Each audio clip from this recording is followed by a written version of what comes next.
एक लड़की प्यार के नाम से क्यों चिढ़ती थी। शबनम। मैंने पकोड़ा खाकर चाय का पहला घूंट भरा ही था कि बाहर से शबनम की किसी पर बिगड़ने की तेज आवाज़ सुनाई दी। वह लगातार किसी को डांटे जा रही थी। उत्सुकतावश मैं बाहर निकली तो देखा कि वह गार्ड से उलझ रही है। एक घायल लड़के को अपने कंधे पर एक तरफ से लादे हुए वह अंदर दाखिल होने की कोशिश में थी और गार्ड लड़के को अंदर ले जाने से मना कर रहा था। भैया, हॉस्टल के नियम तो तुम मुझे सिखाओ मत।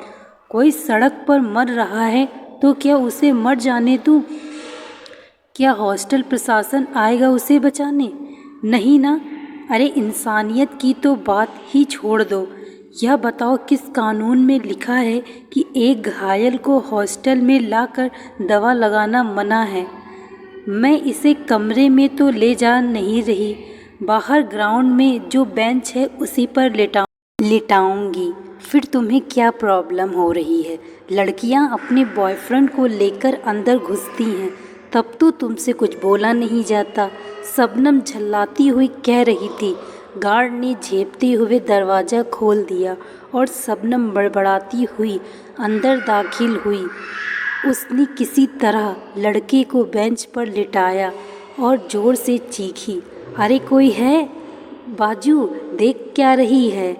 जाओ जरा पानी लेकर आओ। फिर मुझ पर नज़र पड़ते ही उसने कहा, नेहा प्लीज़ डिटॉल ला देना, इसके घाव पोंछ दूँ, और हाँ, कॉटन भी लेती आना। मैंने अपनी अलमारी से डिटॉल निकाला और बाहर आई। देखा शबनम अब उस लड़के पर बरस रही है। कर ली खुदकुशी, मिल गया मज़ा। तेरे जैसे लाखों लड़के देखे हैं। लड़की ने बात नहीं की तो या फेल हुए हो तो जान देने चल दिए। पैसा नहीं है तो जी कर क्या करना? अरे मरो, पर यहाँ आकर क्यों मरते हो? शबनम उसे लगातार डांट रही थी और वह खामोशी से शबनम को देखे जा रहा था। उसका दायां हाथ काफ़ी जख्मी हो गया था। एक तरफ चेहरे और पैरों पर भी चोट लगी थी। माथे से भी खून बह रहा था। बाजी बाल्टी में पानी भर लाई और शबनम उसमें रुई डुबा कर उसके घाव पोंछने लगी। फिर घाव पर डिटॉल लगाकर पट्टी बांध दी और मुझसे बोली, तू जरा इसे ठंडा पानी पिला दे, तब तक मैं इसके घर वालों को खबर कर देती हूँ। तू इसे पहले से जानती थी शबनम? मैंने पूछा तो वह मुस्कुराई। अरे नहीं, मैं ऑफिस से आ रही थी तो देखा यह लड़का जानबूझकर गाड़ी के नीचे आ गया। इसके सिर पर चोट लगी थी इसलिए यहाँ उठा लाई। अब घर वाले आकर इसे अस्पताल ले जाएं। यह घर उनकी मर्जी, कहकर उसने लड़के से उसके पिता का नंबर पूछा और उन्हें बुला लिया। इधर मैं अपने कमरे में आकर शबनम के बारे में सोचने लगी। आज कितना अलग रूप देखा था मैंने उसका। उस लड़के के घाव पोंछते वक्त वह कितनी सहज थी। लड़कियां चाहे कुछ भी कहें, आज मैंने महसूस किया था कि वह दिल की कितनी अच्छी है। पूरे हॉस्टल में अक्खड़, मुंहफट और घमंडी कही जाने वाली शबनम की बुराई करने से कोई नहीं चूकता। लड़कियां हों या गार्ड या फिर काम वाली, हर किसी की यही शिकायत थी कि शबनम कभी सीधे मुंह बात नहीं करती, अकड़ दिखाती है। टीवी देखने आती है तो ज़बरदस्ती वही चैनल लगाती है जो उसे देखना हो, दूसरों की नहीं सुनती। वैसे ही उसकी जिद रहती है कि काम वाली सुबह सबसे पहले उसका कमरा साफ करे। पहनावे में भी दूसरों से बिल्कुल अलग दिखती थी। वह गर्मी हो या सर्दी हमेशा पूरी बाजू के कपड़े पहनती, जिसकी नेक भी ऊपर तक बंद होती। उसकी इस अटपटी ड्रेस की वजह से लड़कियां अक्सर उसका मजाक उड़ाती थी, पर वह इस पर ध्यान नहीं देती थी। देखने में वह खूबसूरत थी, पर नाम के विपरीत चेहरे पर कोमलता नहीं शक्ति के भाव होते थे। डिटॉल भी काफ़ी अच्छा था और आवाज़ काफ़ी सख्त थी, जो उसकी पर्सनैलिटी को दबंग बनाती थी और सामने वाला उससे पंगे लेने से बचता था। वह मेरे कमरे के साथ वाले कमरे में रहती थी, इसलिए मुझसे उसकी थोड़ी बहुत बातचीत होती रहती थी। हम एक दो दफ़ा साथ घूमने भी गए थे, पर हमेशा ही मुझे वह ऐसी बंद किताब लगी जिसे चाह कर भी पढ़ना मुमकिन नहीं था। 8 से 10 दिन बाद की बात है। मैंने देखा शबनम ग्राउंड में बेंच पर बैठी किसी लड़के से बात कर रही है। उस वक्त शबनम की आवाज़ इतनी तेज़ थी कि लग रहा था वह उस लड़के को डांट रही है। 2 से 3 लड़कियां उधर से शबनम का मजाक उड़ाती हुई आ रही थी। एक कह रही थी, लो आ गई उस लड़के की सामत, उसे नहीं पता कि किस लड़की से पाला पड़ा है उसका।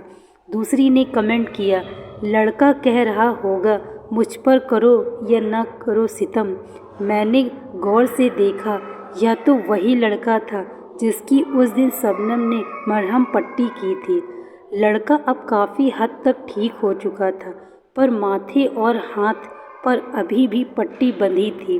बाद में जब मैंने शबनम से उसके बारे में पूछा तो वह बोली, धन्यवाद कहने आया था, और हिम्मत तो देखो, मुझसे दोस्ती करना चाहता था, कह रहा था फिर मिलने आऊँगा। तो तुमने क्या कहा? अरे मुझे क्या कहना था, अच्छी तरह समझा दिया कि मैं दोस्ती वोस्ती के चक्कर में नहीं पड़ने वाली। रोज़ रोज़ मेरा दिमाग खाने के लिए आने की ज़रूरत नहीं। लड़कों की फितरत अच्छी तरह समझती हूँ मैं। आगे उस लड़के का हश्र क्या होगा यह मैं अच्छी तरह समझ सकती थी, इसलिए शबनम को और न छेड़ते हुए मैं मुस्कुराती हुई अपने कमरे में चली आई। उस दिन के बाद 2 से 3 बार और भी मैंने उस लड़के को शबनम से बातें करते देखा, और हमेशा शबनम उसे झिड़कती हुई ही दिखी। एक दिन उसने बताया कि वह लड़का हाथ धोकर पीछे पड़ गया है, फ़ोन भी करने लगा है कि मैं तुम्हें पसंद करता हूँ। अरे यार, बदतमीज़ी की भी हद होती है। घाव पर मरहम क्या लगाया, वह तो हाथ पकड़ने पर आमादा हो गया। तो इसमें बुराई क्या है यार? वह तुझे इतना चाहता है, देखने भी हैंडसम है, अच्छा कमाता है, घर परिवार भी अच्छा है। तूने ही बताया है, तो तू मना क्यों कर रही है? क्या कोई और है तेरी ज़िंदगी में? मैंने पूछा। नहीं, कोई और नहीं है, ज़रूरत भी नहीं है मुझे, और वह जैसा भी है उससे मुझे क्या लेना देना। आज पीछे पड़ा है, हो तो सकता है कल देखना भी ना चाहे, अजनबी बन जाए। हज़ारों कमियां निकाले मुझ में, इतना ही अच्छा तो ढूंढ लेना कोई अच्छी लड़की। मैंने क्या मना किया है? मैं क्यों अपनी खुशियाँ किसी और के आश्रय छोड़ूं? जैसी भी हूँ ठीक हूँ। कहते कहते उसकी आंखें नम हो उठी। शबनम, प्यार बहुत खूबसूरत होता है। वह वीरान जिंदगी में खुशियों की बहार लेकर आता है। किसी से हो जाए तो सूरत उम्र जात कुछ नहीं दिखता। इंसान इस प्यार को पाने के लिए हर कुर्बानी देने को तैयार रहता है। मैंने समझाना चाहा, पर वह अकड़ती हुई बोली, बहुत देखे हैं प्यार करने वाले। मैं इन झमेलों से दूर सही और अपने कमरे में चली गई। अगले दिन वह लड़का मुझे हॉस्टल के गेट पर मिल गया। मुझसे विनती करता हुआ बोला, प्लीज़ नेहा जी, आप ही समझाओ ना शबनम जी को, वे मुझसे मिलना नहीं चाहती। तुम प्यार करते हो उससे? मैंने सीधा प्रश्न किया तो चकित नज़रों से उसने मेरी तरफ देखा, फिर सिर हिलाता हुआ बोला, बहुत ज़्यादा। ज़िंदगी में पहली दफ़ा ऐसी लड़की देखी, खुद पर निर्भर, दूसरों के लिए लड़ने वाली, आत्मविश्वास से भरपूर। उसने मुझे जीना सिखाया है। मुश्किलों से हार मानने के बजाय लड़ने का जज्बा पैदा किया है। मैंने तो औरतों को सिर्फ पति के इशारों पर चलते, रोते, इस वक्ते और घरेलू काम करते देखा था, पर वह बहुत अलग है। जितना ही उसे देखता हूँ उसे पाने की तमन्ना बढ़ती जाती है। प्लीज़ आप मेरी मदद करें, मेरे मन की बातें उस तक पहुँचा दें। मैं कोशिश करती हूँ, मैंने कहा तो उसके चेहरे पर खुशी की लहर दौड़ गई। मुझे नमस्ते करके वह चला गया। रात को मैं फिर से शबनम के कमरे में दाखिल हुई। वह अकेली थी। आज वह गेट पर मिला था। मैंने कहा, जानती हूँ मुझे बाहर बुला रहा था, लेकिन मैं नहीं गई। मैंने उसे खुरेदा, तू प्यार से भाग क्यों रही है? जानती है प्यार हर दर्द मिटा देता है। वह हंसी, प्यार दर्द मिटाता नहीं, नए जख्म पैदा करता है। बहुत स्वार्थी होता है प्यार। मैं आज वजह जान कर रहूँगी कि आखिर क्यों भागती है तू प्यार से। या तो मुझे हकीकत बता दे या फिर उस लड़के को अपना ले जो सिर्फ तेरी राह देख रहा है। मैंने भी देखी थी किसी की राह पर, उसने कहते हुए अचानक उसकी आंखें भीग गईं। मैंने प्यार से उसका माथा सहलाते हुए कहा, शबनम, अपने दिल का दर्द बाहर निकाल, तभी तू खुश रह सकेगी। मुझे सब कुछ बता दे। मैं जानती हूँ तू दिल की बहुत अच्छी है, पर कुछ तो ऐसा है जो तेरे दिल को तड़पाता है। यह पीड़ा तुझे सामान्य नहीं सहने देती। तेरे चेहरे, तेरे व्यवहार में झलकने लगती है। यकीन रख, तू जो भी बताएगी वह सिर्फ मुझ तक रहेगा, पर मुझसे कुछ मत छिपा। किसने चोट पहुंचाई है तुझे? वह थोड़ी नॉर्मल हुई तो बिस्तर पर पीठ टिकाकर बैठ गई और कहने लगी, नेहा, 4 साल पहले तक मैं भी एक ऐसी लड़की जिसका दिल किसी के लिए धड़कता था। मैं भी प्यार को बहुत खूबसूरत मानती थी। मेरी भी तमन्नाएं थी, कुछ सपने थे। दूसरों से प्रेम से बातें करना, मिलकर रहना अच्छा लगता था मुझे। जिसे प्यार किया उसी के साथ पूरी उम्र गुजारना चाहती थी, और उसकी यानी विक्रम की भी यही मर्जी थी।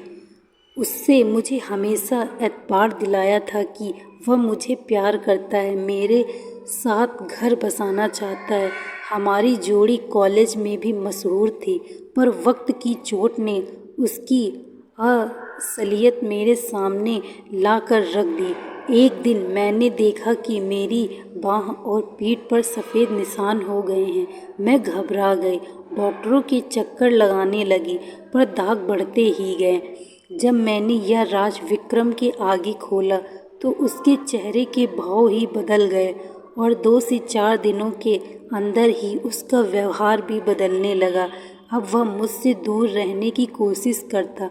हालांकि 1-2 दफ़ा मेरे कहने पर वह मेरे साथ डॉक्टर के यहाँ भी गया, पर कुछ अनमना सा रहता था। धीरे धीरे वह मिलने से भी कतराने लगा। उधर हमारी पढ़ाई पूरी हो गई और पापा को मेरी शादी की फिक्र होने लगी। मैंने विक्रम से इस बारे में चर्चा की तो वह शादी से बिल्कुल मुकर गया।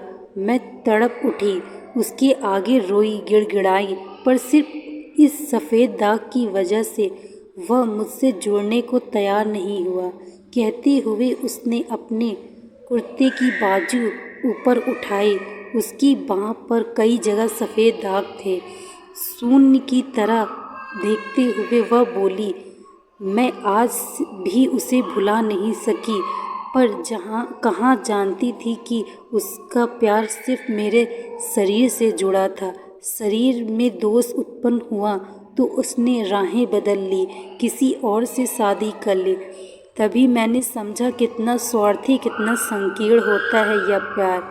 मैंने तो विक्रम की शक्ल नहीं देखी थी। देखने में बिल्कुल एवरेज था, सांवला, मोटा। मैं उससे बहुत खूबसूरत थी। मैं चाहती तो उसकी कमियां गिनाकर उसे ठुकरा सकती थी, पर मैंने तो प्यार किया था और उसने ऐसी चोट दी कि सारे जज्बात ही खत्म कर डाले। तभी से मुझ में एक तरह की जिद आ गई। मैं समझ गई कि ज़िंदगी में मांगने पर कुछ नहीं मिलता। मुझे जो चाहिए होता है वह ज़बरदस्ती दूसरों से छीनने लगी। खुद को कमज़ोर महसूस नहीं कर सकती मैं। किसी की सहानुभूति भरी नज़रें भी नहीं चाहिए, ना ही किसी का इनकार सह पाती हूँ।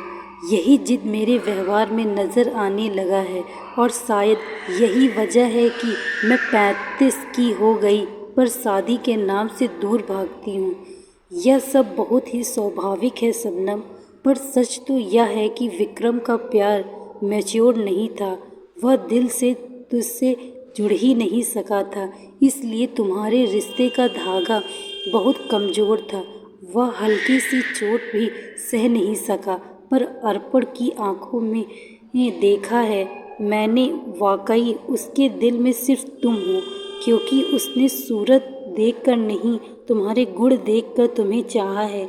इसलिए वह तुम्हारा साथ कभी नहीं छोड़ेगा। किसी स्वार्थी इंसान की वजह से खुद को खुशियों से बेजार रखना कहाँ की अक्लमंदी है शबनम। यदि ठंडी हवा के झोंके सा अर्पण का प्यार तुम्हारे जख्मों पर मरहम लगा सकता है, तो दिल की खिड़कियाँ बंद कर लेना सही नहीं। मैं कैसे मान लूँ कि अर्पण का प्यार सच्चा है, स्वार्थी नहीं। ऐसा कर उसे हर बात बता दे, देख वह क्या कहता है। मैं जानती हूँ उसका जवाब निश्चित रूप से हाँ होगा। शबनम ने उसी वक्त फ़ोन उठाया और बोली, ठीक है, यह भी करके देख लेती हूँ। अभी तेरे सामने बताती हूँ उसे सब कुछ। फिर उसने फ़ोन मिलाया और स्पीकर ऑन कर बोली, अर्पण, मैं तुमसे बात करना चाहती हूँ अभी, इसी वक्त। समय है तुम्हारे पास? बिल्कुल, आप कहिए तो, अर्पण ने जवाब दिया। अर्पण, तुम्हारे दिल की बात नेहा ने मुझ तक पहुँचा दी है। अब मैं अपनी ज़िंदगी की असलियत तुम तक पहुँचाना चाहती हूँ। बस एक हकीकत जिसे सुनकर तुम्हारा सारा प्यार काफूर हो जाएगा। ऐसा क्या है शबनम जी? बात यह है कि मेरे पूरे शरीर पर सफ़ेद दाग हैं जो ठीक नहीं हो सकते। गले पर, पीठ पर, बाहों पर और आगे, हर जगह। अब बताओ क्या है तुम्हारा फ़ैसला? फ़ैसला क्यों बदलेगा शबनम जी? और दूसरी बात यह है कि किसने कहा दाग ठीक नहीं हो सकते?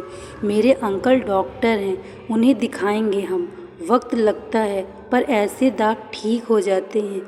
मान लीजिए ठीक ना हुए तो भी मुझे कोई फ़र्क नहीं पड़ता, क्योंकि मैं आपको चाहता हूँ। कमियाँ तो मुझ में भी हैं, पर उससे क्या? एक दूसरे को अपनाने का मतलब एक दूसरे की खूबियों और कमियों को स्वीकारना ही तो होता है। कल को मेरे शरीर पर कुछ हो जाए या मुझे कोई बीमारी हो जाए तो क्या आप मुझे छोड़ देंगी? नहीं ना शबनम जी, बताइए। मेरी मम्मी पास ही बैठी हैं, उन्होंने सब कुछ सुन लिया है और उनकी तरफ से भी हाँ है। आप बस मेरा साथ दीजिए। आप नहीं जानती, मैंने बहुत कुछ सीखा है आपसे। आप मेरे साथ रहेंगी तो मैं खुद को बेहतर ढंग से पहचान सकूँगा, जी सकूँगा अपनी ज़िंदगी। I love you. शबनम ने मेरी तरफ देखा। मैंने उससे हाँ कहने का इशारा किया तो वह धीरे से बोल उठी, आई लव यू टू। फिर शबनम ने तुरंत फ़ोन काट दिया और मेरे गले लग कर रोने लगी। मैं जानती थी आज उसकी आंखें भले ही रो रही हों, पर दिल पहली दफ़ा पूरी तरह प्यार में डूबा मुस्कुरा रहा था।